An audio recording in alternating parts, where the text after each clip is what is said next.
Yil 1630, London shahri esa hayot bilan to'lib toshgan. Ko'chalarda odamlar gavjum, ular kundalik hayotini davom ettirish bilan band. Oxirgi 50 yil ichida aholi soni 2 baravar oshgani sababli uy-joy va savdo markazlari tobora tiqilinch bo'lib bormoqda. Londonning yangi fuqarolari orasida qora kiyingan, uzun xalat va burunli niqob taqqan galati bir kishi ham bor. U o'rta asrlardagi qora olat epidemiyasi davrida mashhur bo'lgan shifokorlarning kiyimini kiygan sirli shaxs. Bu shaxs keyinchalik Spohtor Toqqiz nomi bilan tanilgan bo'ladi. U insoniyatni qamrab olgan kasalliklarning oldini olish maqsadida Londonga kelgan edi. Hamma uni ajabtovur qiyofasi tufayli ajratib olishi mumkin deb o'ylasa ham, aslida shahar aholisining bundanda muhim tashvishlari bor edi. Shunday qilib, u shaharning gavjum joylaridan yiroqda o'ziga boshpana topadi. Bosh turgan omborxona unga yashash va ishlash uchun mos joy bo'lib qoladi. Ba'zan qiziqish uni ko'chalarga tortadi. U gavjum joylardan qochib, tor xiyobonlar orqali yuradi. Soyada turib odamlarning shivir-shivir suhbatlarini eshitishga harakat qiladi. Ana shunday kelishlardan birida u Henry Pierce, sehrgar graf nomi bilan tanilgan odam haqida eshitib qoladi. Bu kishi Martin minorasida, London minorasi ichida saqlanayotgan bo'lib, ilm-fan va sirli kuchlarni tadqiq qiluvchi aql-idrok egasi edi. Bu doktor uzoq vaqt izlagan odam edi. U shoshilinch ravishda o'z omborni tashlab London minorasiga yo'l oladi. Uni to'xtatmoqchi bo'lgan soqchilarni u tezda yengib o'tadi. Odamlarga zarar yetkazishni xohlamasa ham, ba'zan ilm-fan yo'lida qurbonlik qilishga to'g'ri keladi. Yo'liga to'ganoq bo'lganlarni ortida qoldirib, u Martin minorasiga kirib boradi. Kechirasiz, janob. Bezovta qilganim uchun uzr, lekin men ham bir akademik sifatida siz bilan suhbatlashishni istardim, deydi doktor ichkariga kirib. Biroq u shuni ko'radiki, bu so'zlar behuda aytilgan. Chunki xona bombosh edi. Sehrgar graf qayerga yo'qolgan edi. Doktor vahimaga tushadi va har qanday izni izlashi uchun xonani sinchiklab tekshira boshlaydi. Qon izlari, agdarilgan mebellar yoki kurash alomatlarini izlaydi. Lekin hamma narsa o'z joyida. U qayerga ketgan bo'lishi mumkin. U har bir burchakni tekshiradi, har bir narsani sinchiklab ko'radi. Nihoyat, u kitob javonidan bitta kitobni tortib olganida, javon birdaniga devordan ajralib, eshikdek ochilayotganini ko'radi. Bu yashirin eshik edi. U shundoq qilib pastga tushuvchi zinapoya ortida yana bir xonaga olib borardi. Bu yerda faqatgina bir necha eski jurnallar va katta temir eshik bor edi.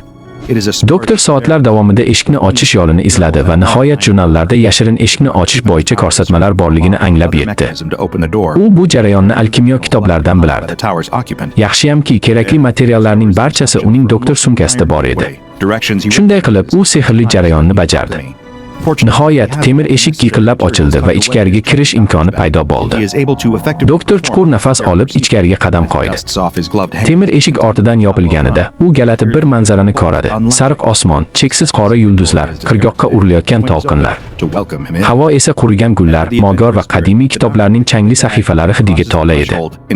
U boshini ko'tarib atrofga qaraydi. Qora dengiz, oppoq qirg'oq, yorqin qizil binolar, sirli sariq eshiklar, qoramtir derazalar, hammasi xuddi ertakdan olingandek tuyulardi. Bu joy qayer edi? Va endi doktor oldida qanday sirlar yotardi? Plak doktor atrofga nazar tashlarkan, qora, oq, sariq va qizil ranglarning garoyib uyg'unligini ko'rdi. Sariq osmon quyuq to'lqinlarga aks etar, yaltirayotgan qora yulduzlar esa dagal qizil binolar uzra raqsga tushardi. Oq zina yo'laklar, sariq eshiklar va vitraj oynalarni eslatuvchi qora derazalar shaharni yanada sirli ko'rsatardi. Bu garoyib joy bosh emas edi. Uning atrofida London ko'chalaridagi kabi odamlar gavjum edi, biroq ularning kiyinishi ancha ozgacha edi. Ularning kiyim-kechaklari qayerdadir ko'rgandek tuyuldi. Venetsiya karnavalida uchratilgan hashamatli liboslarni eslatardi. Shaharliklarning yuzlari ham niqob bilan yopilgan edi. Tommedia dell'arte uslubidagi niqoblar ularni yanada sirli qilar va ilk bor o'rta asrlardagi vabo kunlardan beri Plak doktor o'zini begona his qilmasdi. Bu yerda u butunlay uyg'un edi. Endi esa Henry Pierce'ni yoki foydali ma'lumot bera oladigan kimnidir topish kerak edi. Qayerdan boshlashni aniq bilmagan holda, u shunchaki bir begona bilan suhbat boshlashga qaror qildi.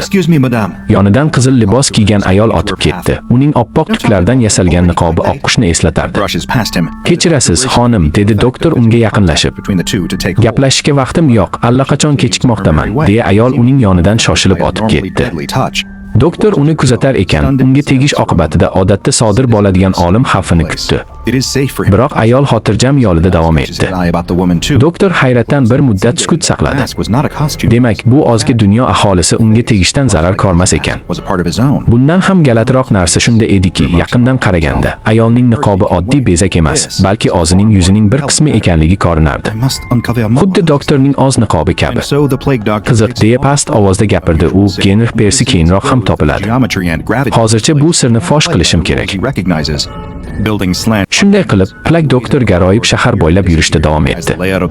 U har qadam tashlagan sayin bu joyning geometriyasi va tortishish qonunlari oddiy qoidalarga bo'ysunmasligini payqadi. Bino devorlari qiyshaygan, galati burchaklar, kutilmaganda paydo bo'ladigan va g'oyib bo'ladigan tor ko'chalar xuddi tushdagidek o'zgarib turardi. Odamlar ham shunchalik galati ediki, ba'zilari xuddi uni ko'rmayotgandek betamiz muomala qilar, boshqalari esa haddan ziyod ochiqko'ngil bo'lib, uni tortib olib ketishga urinar yoki to'satdan maydon o'rtasida vahshiyona raqsga chorlardi.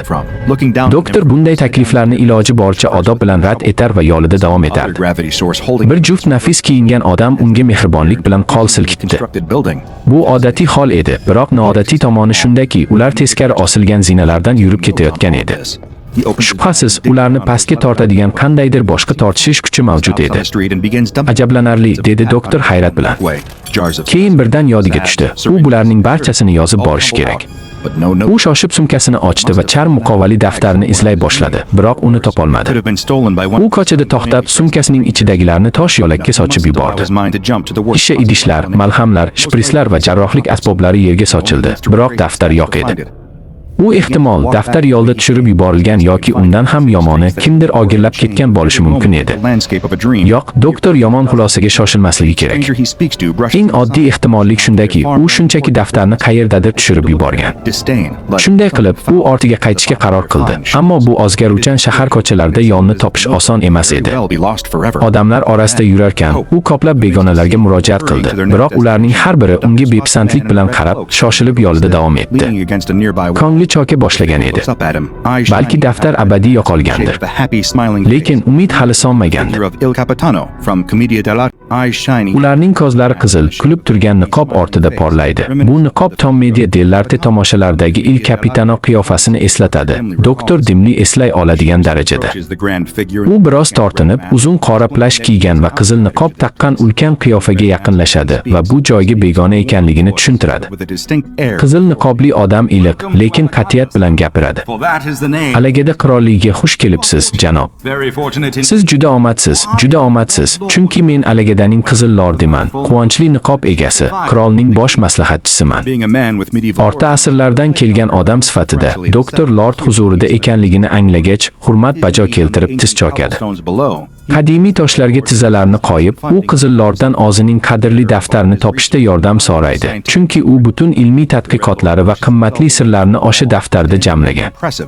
Qizil lord devordan uzoqlashib, ta'sirchan bo'yini tik tutadi.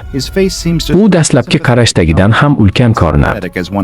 U yuzida samimiylik ifodasini namoyon etishga harakat qilardi, lekin niqob taqqan holda bu qanchalik amalga oshishi mumkin?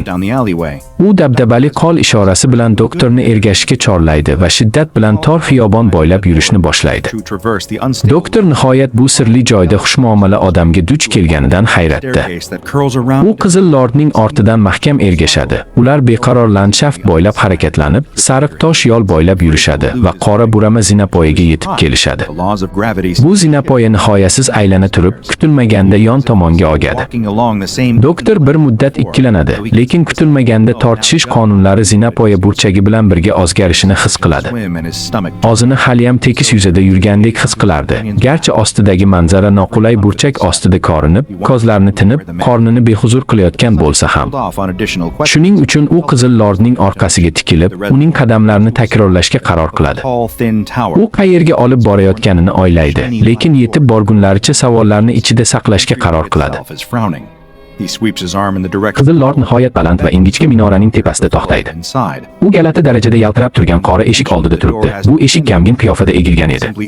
U qo'li bilan eshik tomon ishora qiladi va doktorni ichkariga taklif qiladi. Doktor eshikda hech qanday tutqich yoki taqillatgich yo'qligini aytishga ham ulgurmayoq, u ozozidan sehr kuchi bilan ochiladi. Doktor hayron bo'lib boshini chayqaydi. Qizil lord esa allaqachon ichkariga g'oyib bo'lgandi. Shuning uchun u ham ortidan shoshiladi. Alagadaning rangi allaqachon juda cheklangan edi, ammo bu xona tashqaridagi oz sonli yorqin ranglardan ham butunlay xoli edi. Qora va oq ranglardan tashqari hech qanday tus yo'q edi. Faqat Qizil Lordning to'satdan ko'zni qamashtiruvchi libosi bundan mustasno edi. Xona qora baxmal va qattiq, sovuq marmar bilan bezatilgan yoki marmarga o'xshash, chunki bu materialda galati muzdek porlash bor edi. Unga qarash ko'zni o'g'ritardi. Xonadagi katta qora kresloda yana gamgin shaklda pastga egilgan holda boshqa bir niqobli odam o'tirardi. U qora libos kiygan va oq niqobi doimiy qayg'u bilan burishgan edi. Og'zi ochiq, alamli qiyofada. Qizil Lord jimjit o'tirgan bu odamga ishora qilib, uni Alagadaning qudratli qora lordi sifatida tanishtiradi. Doktor niqobdagi teshiklar ortidan uni kuzatayotgan ko'zlarni ilgaydi. Bu niqobni sitpi jamg'armasi keyinchalik Spoh 35 deb ataydi. Doktor bu sirli holatdan hayratda, ammo shunga qaramay, qora lorddan o'zining daftarini topishda yordam bera olishini so'raydi. Qizil Lord kutilmaganda orqaga tashlanib kulib yuboradi. Bu issiq va samimiy tuyuladigan, biroq ayni damda doktorning yuragini choktirishga majbur qiladigan kulgi edi. Qizil Lord doktorning yelkasiga qo'lini qo'yib, bosim bilan siqadi. Bu ham taskin beruvchi, ham tahdidli edi. Siz bu yerga noto'g'ri maqsad bilan keltirildingiz, deydi u. Bizda allaqachon sizning daftarlaringiz bor. Lekin ularni qaytarib olish uchun qora lordga bir yaxshilik qilishingiz kerak bo'ladi.